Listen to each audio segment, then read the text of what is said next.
Dishub derek paksa mobil towing milik polisi, dilaporkan warga parkir sembarangan.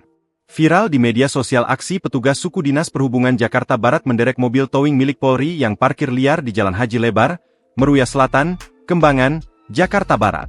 Kasih Ops Dishub Jakarta Barat, Agus Prasetyo mengatakan, penindakan merupakan tindak lanjut dari laporan masyarakat.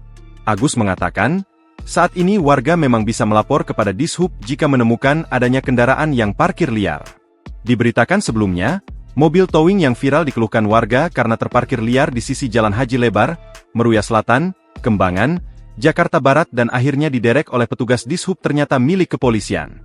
2 unit kendaraan diderek ke kantor Sudinhub Jakbar untuk proses lebih lanjut. 1 mobil towing milik polisi dan 1 kendaraan pribadi milik warga, ujar Agus Prasetyo selaku Kasih Ops Dishub Jakarta Barat, saat dikonfirmasi, Kamis, 19 Februari 2026. Agus mengatakan, penindakan kepada mobil towing milik polisi itu dilakukan pihaknya pada Rabu, 18 Februari 2026, sebagai langkah tindak lanjut atas laporan masyarakat terkait adanya kendaraan yang parkir di bahu jalan.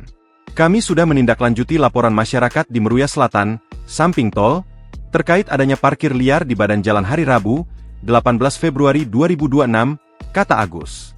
Ia menjelaskan, pemilik kendaraan yang diderek harus mendatangi kantor Sudinhub Jakarta Barat untuk mengurus proses pengambilan. Hingga kini, pihaknya masih berkoordinasi dengan kepolisian setempat untuk mengetahui satuan mana yang memarkirkan kendaraan tersebut di bahu jalan umum. Belum diketahui, kepolisian mana, masih kami cari tahu dan koordinasikan, ucapnya. Download Tribun X sekarang, menghadirkan lokal menjadi Indonesia.